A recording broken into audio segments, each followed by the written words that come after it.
Merry Christmas, everyone. Welcome back to my channel. I'm Emily, and this is That Carnivore Life. I'm in my Christmas attire with my Christmas now. It's all things Christmas. I hope you're enjoying your celebrations. Today's vlog is a Q&A, a question and answer style vlog. And the questions come from what I am commonly asked or what I commonly see other carnivores asked about the way that they eat and also the way that they don't eat. Thank you for joining me today, and I hope you find this vlog helpful, and feel free to comment any questions down below. And for daily snippets into my carnivore life, please go and follow me on Instagram, thatcarnivorelife.gram. Before we jump into the Q&A, I'd like to confirm that none of what I say is medical advice. It's general advice only. I'm not medical trained, but it is experiences and knowledge that I have gained and learned over the last 10 years of my own personal experience, and when it comes to carnivore, over the last 1.5 years. Please remember that what I say is general advice only. I really hope that what I share about my journey and what I've learned spurs you on to do your own research that then benefits your health. Question number 1, do I fast, and what do I think of fasting? No and yes. I do not plan fasting. I don't count the hours that I fast or the days that I fast. Eating carnivore is actually the first time in my life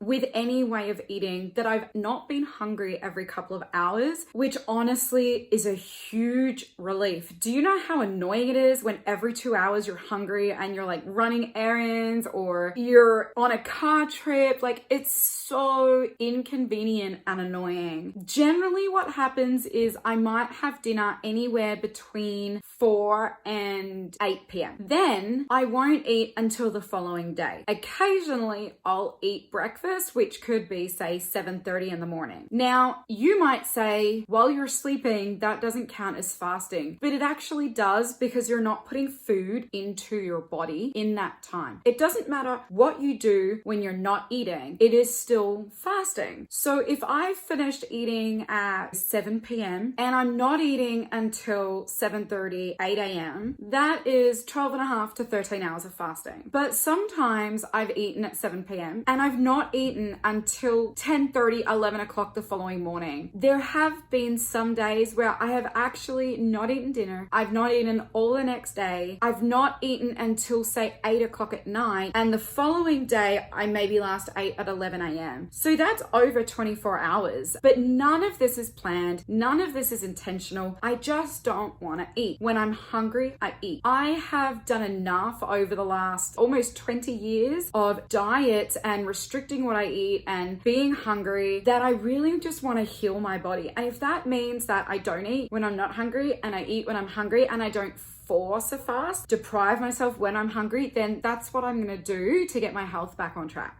Next question, how much water do I drink? I have no idea. So just like with fasting, I don't track my water consumption. I really just listen to my body and what it wants. That's something that I heard with carnivore, was that we don't need to force ourselves to drink water. If we're thirsty, drink water. If we're not thirsty, don't worry about drinking it. And so that's kind of what I've done. This last week, for example, just randomly, I've been ridiculously thirsty, like my life depends on it. Like, I haven't drunk in a month. And then other days I'm like, yeah, what's water? What's water? So I really just listen to my body with this one. What would I say to other people as far as water consumption is concerned? I would say that water is really important and we need to be drinking water.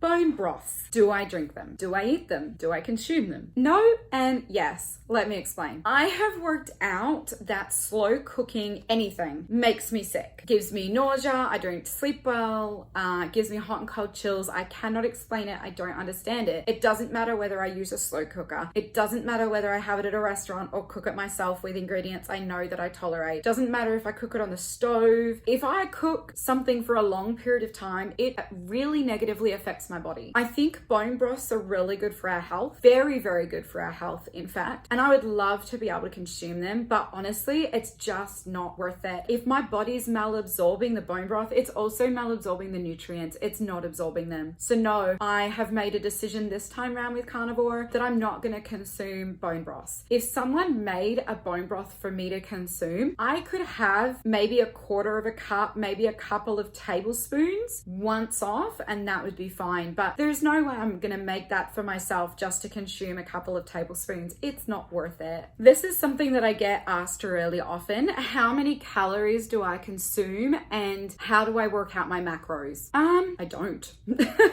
When I first started carnivore, I think it's about 18 months ago now, and I was doing researching. So it was the day that I started, but I was researching in the morning and I started in the afternoon. I made a very quick decision. One of the things that I came across was the advice, and I think it was Bella, the steak and butter girl, who I heard this advice from. She said, if it's animal, I eat it. I don't weigh it. I eat till I'm full. If I'm not hungry, I don't eat it. But if it's animal, I eat as much as I want, whenever I want. And I realized that that was a freedom that I was looking for in a way of eating. I didn't want to bother with keeping a diary. I didn't want to have to measure or count anything. I just wanted freedom with food. And carnivore gives me that. So as long as I'm eating protein and fat, I don't figure out my macros, and my weight will either stabilize and then lose and then stabilize and then lose. That's what I do with calories and macros. As far as calories, I'll eat a 8 or 12 ounce ribeye. I'll eat 2 1-inch thick pork loin steaks, still with the fat on. I'll use 3 tablespoons of ghee when I'm cooking. On top of that meat, I'll put maybe 2 tablespoons of butter that I'll eat with them. I can eat easily 3 eggs. I ate 3 eggs this morning, bacon and ground beef. So when you work out those calories, as well as I'll have a hot tea in the morning in my quiet time that has heavy whipping cream in it. And then I'll usually get a Starbucks, a Venti or Trenta, that also has heavy whipping cream in it. And that's also a lot of calories. So I'm having quite a lot of calories, but I'm just listening to my body. If it's hungry and it wants to eat, then I'll eat. This is a fun one. What do I think of vegans? They're human beings and I love them. That's the short of it and the long of it, really. Why would I tear down somebody who is eating in a way they feel works not only for their lifestyle and their ideals, but also for their body? I'm not going to tear them down. Now, I don't want someone to be ignorant. So if they're sharing with me some health issues and I know that they're vegan or vegetarian, I may say to them, hey, are you aware that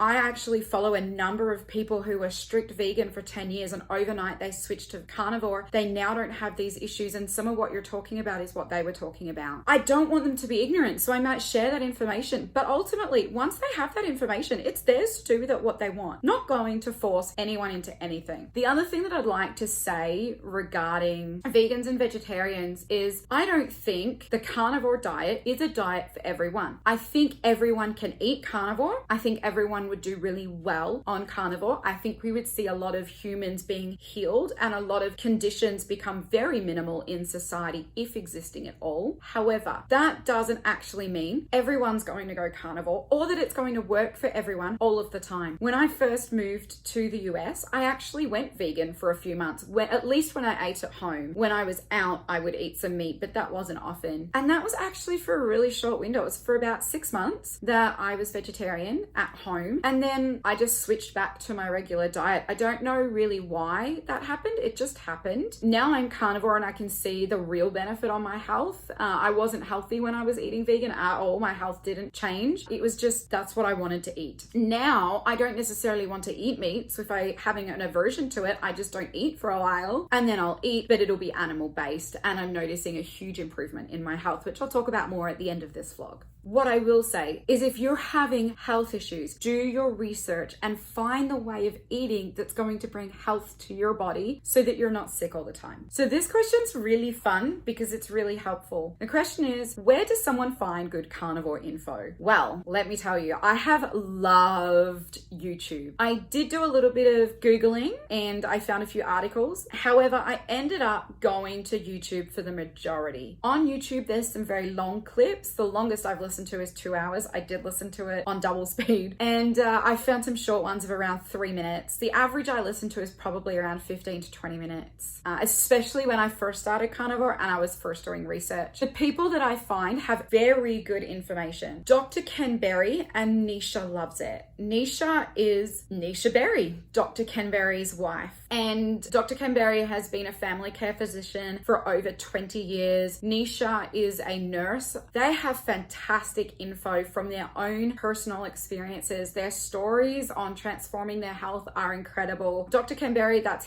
the name of his YouTube channel, and Nisha Loves It, that's her YouTube channel and also her Instagram. They don't just have the personal experience like what I'm sharing about in my vlogs, they also have the medical side of things, especially Dr. Canberry, and I think that that's really helpful. So if you're wanting some of that medical based knowledge and thoughts around carnivore, please go resource with Dr. Canberry. There's also Dr. Sean Baker. He's a really good one to listen to as well, very similar in respect to Dr. Canberry, that medical advice side of things. Then there's Kelly Hogan. She's been a carnivore somewhere between 10 and 12 years now. She is not medically trained, but she's been a carnivore for a very, very long time. So she is someone where you can see the long-term effects of carnivore on. There's also Laura Spath and Bella from Steak and Butter Gal. All of these people are very easily findable on YouTube and Instagram. I found Steak and Butter Girl really, really helpful because she had been yo-yo dieting for years and was not really living a healthy lifestyle. She was vegetarian or vegan and overnight switched to carnivore. Her blood work, her stats were completely whacked out. She went to carnivore, and one of the clips from her that I watched probably 14-15 months ago now was where she shared the numbers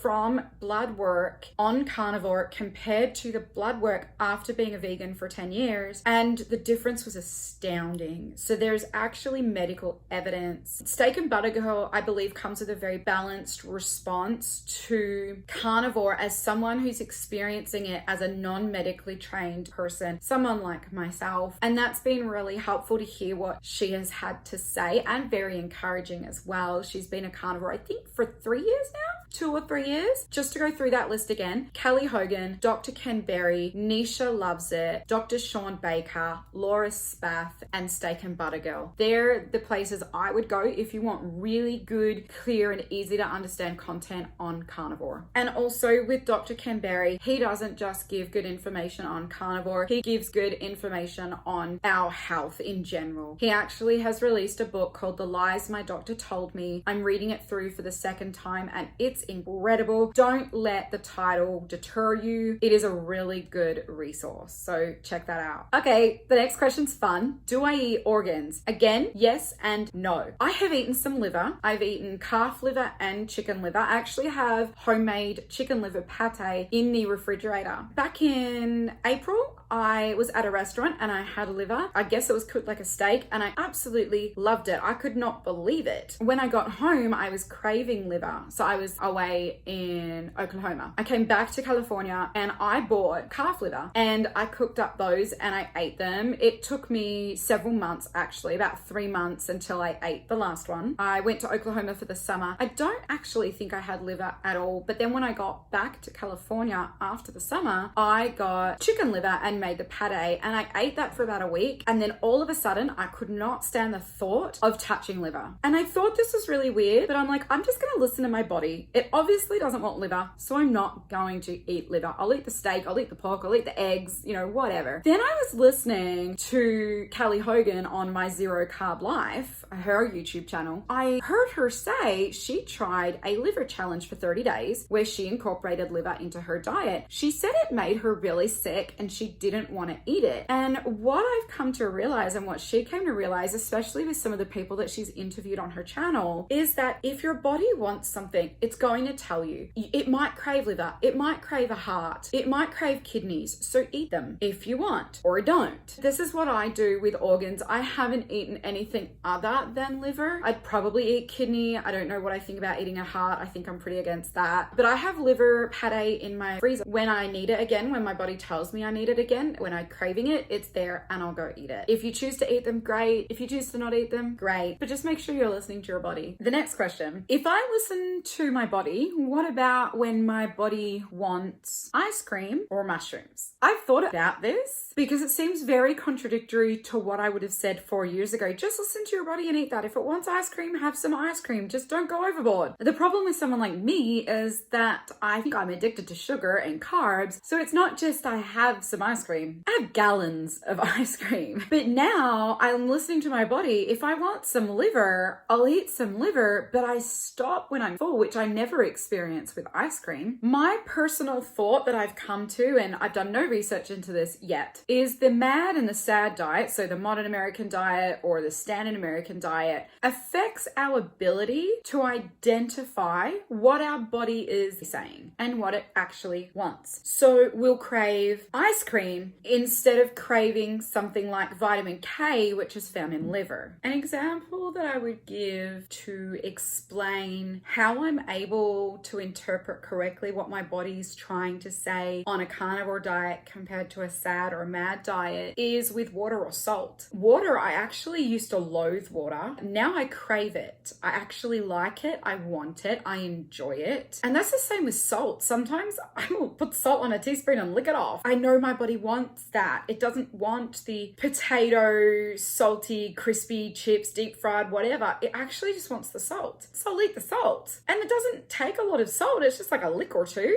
Do I ever cheat? Yes and no. Mostly yes, but my goal is no. When I did carnivore originally 18 months ago now, I did strict carnivore for 3 months, and every 30 days I had a celebration day for making another 30 days. And I called that my blue moon day. So this is my blue moon theology, if you want to call it that, is that once in a blue moon, I can have something that's not carnivore. Ideally, that would be mushrooms with my steak. But what it turned out to be was pizza, ice cream, chocolate, and then that derailed me when I did that on day 90. Then for the last 15 months, I've done like a week of carnivore or 3 weeks of carnivore. I've mostly eaten carnivore in a day, but then I'll have something that's not carnivore, like ice cream, chocolate, bread, and just totally destroy any progress that I had made through eating carnivore only. So I have an all or nothing sweet tooth. I can't just have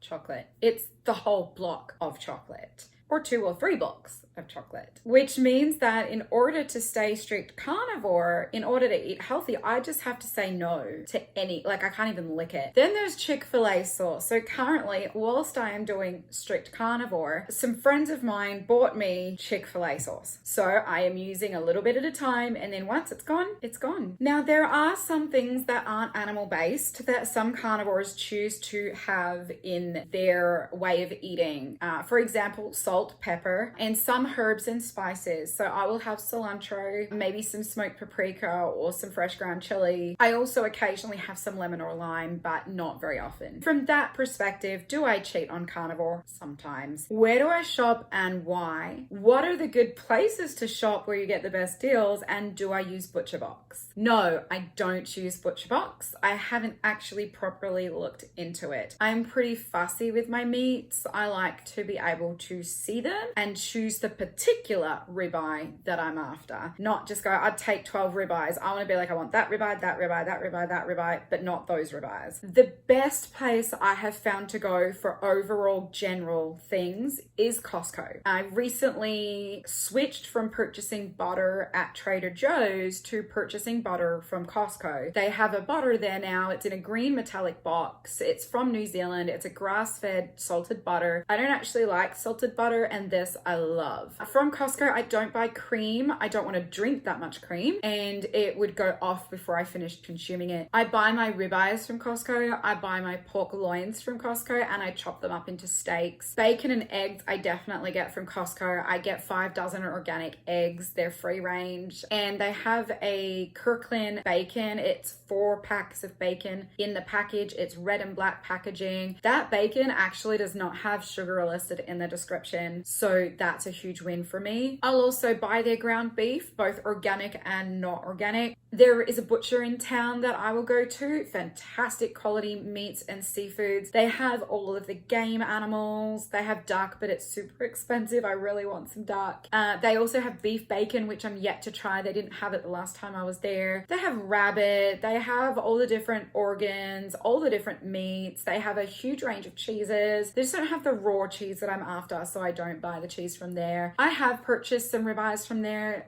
very similar to Costco, but I still prefer going to Costco. I can see how many I can get a pack. I can see the price. I cut them in half so I can work out the price per meal for myself. Yeah, I do really like the local butcher, and so typically what I'll do is I'll do my big shop at Costco, then I'll go to my local butcher that has this huge range, and I'll be like, I'll have one tuna and I'll have like 4 chicken wings, and just find some things, and I'll do that maybe once every couple of weeks. I'll get a couple of things from there, and that just breaks up the monotony of what I regularly get from Costco, and so it brings variance to what I am normally eating in a typical week. The other place I like to shop is Trader Joe's. I get my heavy whipping cream. It's the Trader Joe's brand. It's organic. It's literally just the cream. Do I ever eat veggies or salad, and why not? I'm not opposed to eating veggie, salad, fruits. However, I really don't feel my best. They may not, some of them may not have an acute, immediate, crippling response to how I feel, but they do very much affect my health, and I've just decided it's not worth it anymore. How do I keep track of, and make sure I'm getting the right amounts of vitamins and minerals? I don't. One of the things that I have learned through eating this way, actually from Dr. Ken Berry, is that almost everything we need, we can get from animals. The meat and fat that we consume from these animals, especially if we're needing a huge boost of something. Liver is a really great source of, I believe it's vitamin K and also vitamin A, or it might just be vitamin K. So I'm listening to my body, the types of animals, the types of cuts to eat, if it wants an organ here or there, and I'm consuming that. There are occasionally some vitamins and minerals that we come across that we can't get, or we can't get a lot of, out of animals. One of those is vitamin D. I'll get out in the sun as often as I can, exposing my face, my arms, my legs to really absorb those vitamin D rays without sunscreen on. The other thing is with animals and getting our vitamins and minerals from animals, the vitamins and minerals contained in animals are at a higher concentration and higher amount than they are present in fruits and vegetables. Our body absorbs the vitamins and minerals through animal-based foods better and more effectively than it does through fruits and vegetables. We actually lose so much. We only absorb such a tiny amount when we're consuming a vitamin through fruits and vegetables compared to when we're consuming it through an animal. So I actually have no concerns over what my vitamins and minerals are doing in my body. The other thing that I would say around this is that if we're deficient in a vitamin or a mineral, we know it. We don't feel good. I've personally experienced this when I had low iron, and I could tell the difference when I had an iron infusion. I don't feel like that. And then the other thing is salt is really important. People have died from drinking too much water and not balancing it out with adding some salt to that water. And so I eat salt. I salt my food. I occasionally make some salty water and drink it. Actually, the other day, I was craving salt so much, I made a salty water mix, and normally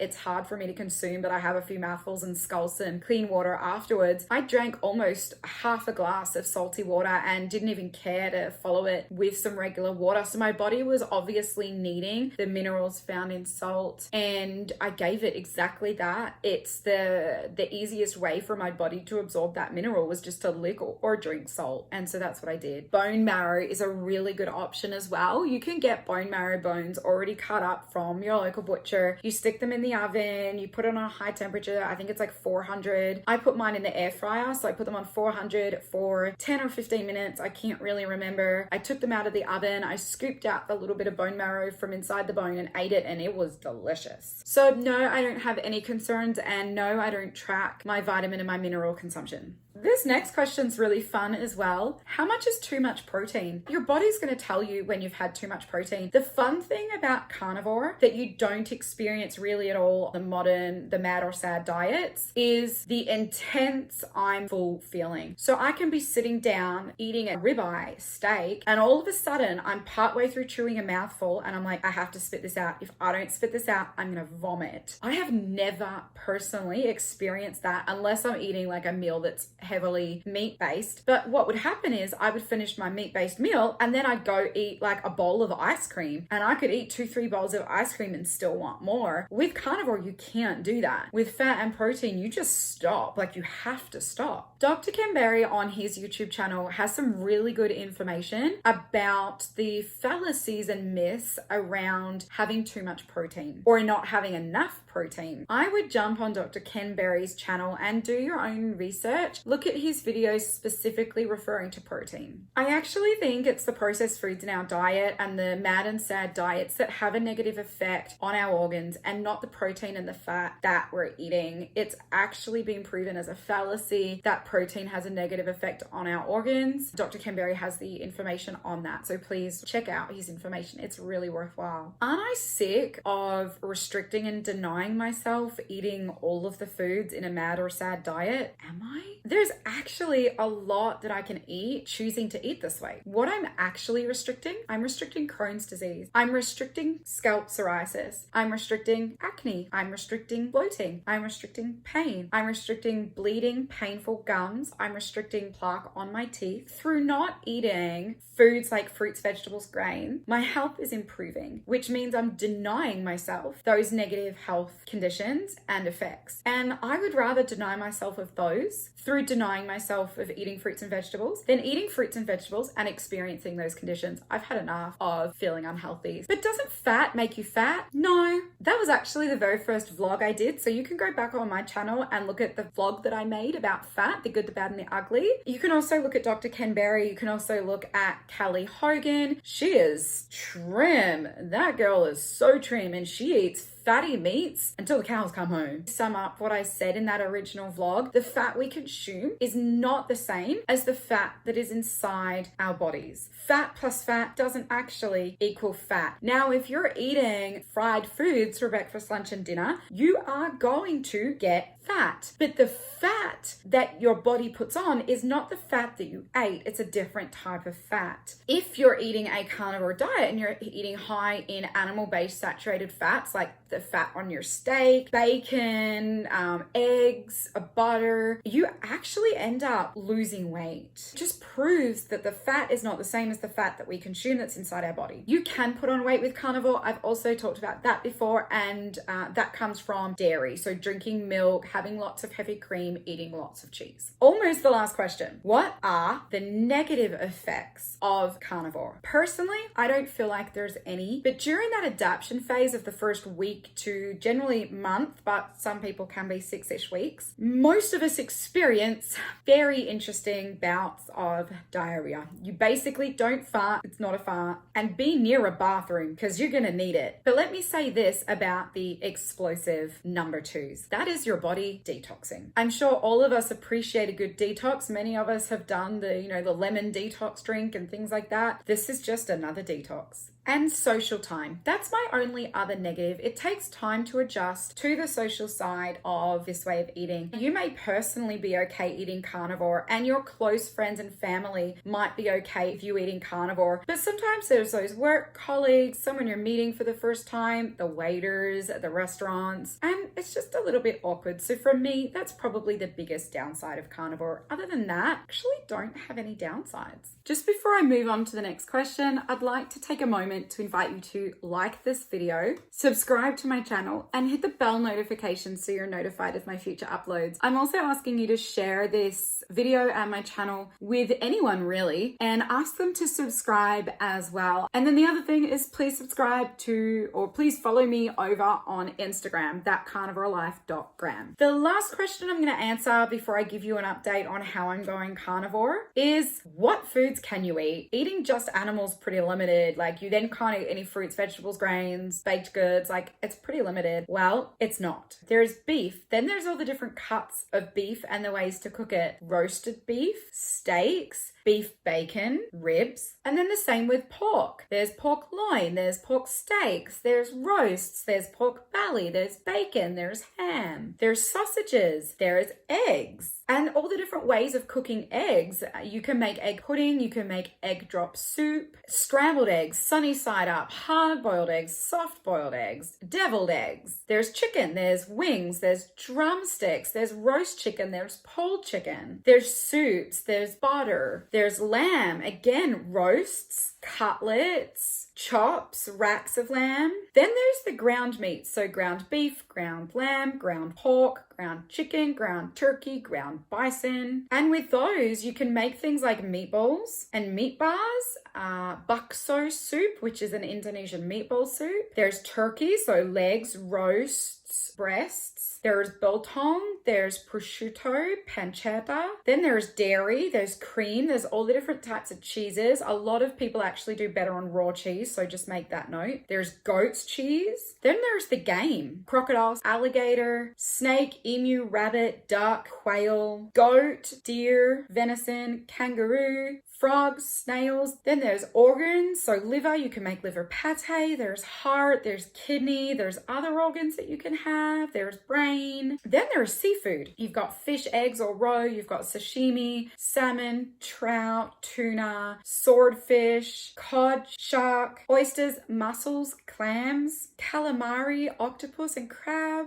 You've got cray, lobster, bugs, shrimp, scallops, anchovies, sardines, herring, barramundi, carp, flounder, lobster, abalone. That's 90 different options there, excluding breaking down those options into different ways of cooking, different combinations, different cuts, different styles. I know I've missed several seafood. I know I've missed some organs in there. I know I've missed some games. That's at least over 100 different options, especially when you add in the different types of cheeses, especially if you're somebody who does okay with regular cheese as opposed to raw or goat's cheese. And then for flavor, you can add things like salt and pepper, some herbs, and yellow mustard. You've got some flavor options in there as well, which is wonderful. So here's my update on carnivore. I haven't actually lost any more weight as far as the scales are concerned. I have gone down a size in my leggings. I can definitely tell my face is less puffy even more and becoming more defined. My gums that were bleeding and really sensitive, that's completely disappeared. I've not had one issue at all this week, and my teeth don't get built up at all. My psoriasis has cleared even more. It's not fully gone, but it's definitely way lessened. And my mental clarity is improving. I'm feeling a lot more positive overall. Oh, and a fun one. I've actually noticed I have less body odor. I think I forgot to put deodorant on one day, but I really couldn't smell any odor. So that was really like a great benefit of carnivore. The other morning I was craving carbs and sugar so bad that I nearly caved. I don't know how I didn't actually cave, but I didn't eat it and the craving went away quite quickly actually. I've worked out for me that regular cheese creates acne, especially around my jawline. So I'm moving from eating regular cheese to eating raw cheeses only. Again, please like my video, subscribe to my channel, hit the bell notification, share this with your friends and family. Find me on Instagram and follow me there at thatcarnivorelife.gram. Thank you for joining me today. Merry Christmas and Happy New Year.